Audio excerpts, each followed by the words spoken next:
మిర్చి రైతులకు good news. మనం గత వారమే చెప్పుకున్నాం. మిర్చిలో తేజ మిర్చికి ఎక్స్పోర్ట్ ఆర్డర్స్ వచ్చాయి. చైనా నుంచి ఎక్స్పోర్ట్స్ సంబంధించి ఆర్డర్స్ వచ్చాయని మనం ఒక వీడియో చేసుకోవడం జరిగింది. రైతు సోదరులు కూడా చాలామంది స్పందించారు. మనం వీడియో చేసిన తర్వాత అప్పటి నుంచి ఇప్పటికీ ఒక క్వింటాకు 2,000 దాకా ధర పెరిగింది. సాధారణ వెరైటీస్ అన్నీ కూడా 10,500 నుంచి 12,500, 13,000 దాకా నడుస్తూ ఉన్నాయి. తేజ మిర్చి మాత్రం డౌన్ సైడ్లో 13,500 నుంచి అప్పర్ సైడ్లో 16,500, ఇంకా సుపీరియర్ క్వాలిటీ ఉంటే 17,000 దాకా నడుస్తూ ఉంది. ఇక మిగతా వెరైటీస్ అన్నీ కూడా 341 కానీ, డీడీలు కానీ, ఆర్మూర్ కానీ,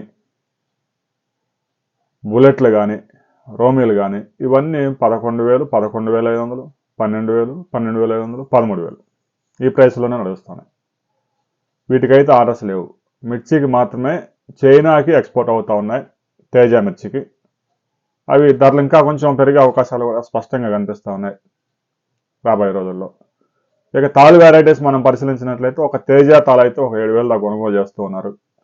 మిగతా తాలు వెరైటీస్ అన్నీ కూడా 4,000, 4,500, 5,000. రాబోయే రోజుల్లో మిగతా వెరైటీస్ ధరలు ఏమైనా పెరుగుతాయా లేదా అనే దాని మీద కూడా మరిన్ని వివరాలతో మరో వీడియోలు తెలుసుకుందాం. అయితే ముఖ్యమంత్రి దృష్టికి కూడా ఈ విషయం, ధరల పతనమైన విషయం వెళ్ళింది. అధికారులు ఇప్పటికి కూడా మారడం లేదు. 12,000 ధర, 12,500 యావరేజ్ ధర దక్కుతుందని ముఖ్యమంత్రి ఫీడ్బ్యాక్ ఇస్తున్నారు. అచ్చెన్నాయుడు కూడా అద్భుతంగా ఉంది ఈ ధర అన్నారు. ప్రస్తుతం ఉన్న కూలీ రేట్లు పరిశీలిస్తే 12,000 ధర అంటే రైతుకి 6,000 నుంచి 7,000 కూలీకే పోతా ఉంది. ఇక పురుగు మందుల గురించి చెప్పే పనే లేదు.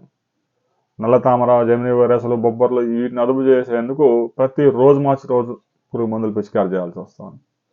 కేవలం రసాయనాలకే 1,00,000 నుంచి 1,50,000 దాకా ఖర్చు చేయాల్సి వస్తుంది. ఇక ఒక ఎకరా కోత కూలీ ఖర్చు 1,20,000. మరలా తెల్లగాయలు ఆడడం, ట్రాన్స్పోర్ట్ ఇవన్నీ రకరకాల ఖర్చులు ఉన్నాయి. మిర్చి సాగు రాబోయే రోజుల్లో కూడా రైతు సోదరులు తగ్గించుకోవాల్సిందే. ఇప్పటికే పాత స్టాక్స్ కూడా ఇంకా ఆంధ్రప్రదేశ్లో అయితే ఒక 28 లక్షల టిక్కీలు దాకా ఉన్నాయి. ఇక తెలంగాణ, కర్ణాటకలో కూడా ఆ రెండు రాష్ట్రాల్లో కలిపి ఒక 50 లక్షల టిక్కీలు పాత సరికే ఉంది. కొత్తవి పెద్ద ఎత్తున వస్తూ ఉన్నాయి. గుంటూరు మార్కెట్కి ప్రతిరోజు 1,30,000 టిక్కీలు వస్తూ ఉన్నాయి. ఇక వరంగల్, ఖమ్మం ఆ రెండు మార్కెట్లు కలిపి 1,20,000 దాకా రెండు మార్కెట్లో వస్తూ ఉన్నాయి. పెద్ద ఎత్తున సరుకు వస్తూ ఉంది, పాత సరుకు అలాగానే ఉంది. ఒక తేజాకు మాత్రమే చైనా నుంచి ఆర్డర్స్ రావడం వల్ల కొంచెం ధరల్లో కదలికి వచ్చింది. అదేం మంచి ధర అని చెప్పడం లేదు. గత ఏడాది 25,000 దాకా నడిచింది. ప్రస్తుతం అయితే 16,500, 17,000 దాకా నడుస్తూ ఉంది. కొన్ని ప్రాంతాల్లో అక్కడక్కడ 18,500 దాకా నడిచిందని ప్రచారం చేస్తున్నారు. దాని మీద మరిన్ని వివరాలు అందిన తర్వాత మరో వీడియోలు తెలుసుకున్నాం. మీరు కనుక అమ్మితే ఏ మిర్చి రకం, ఎంత రేటుకి అమ్మారు, ఏ మార్కెట్లో అమ్మారు అనే విషయాన్ని కామెంట్ చేయండి.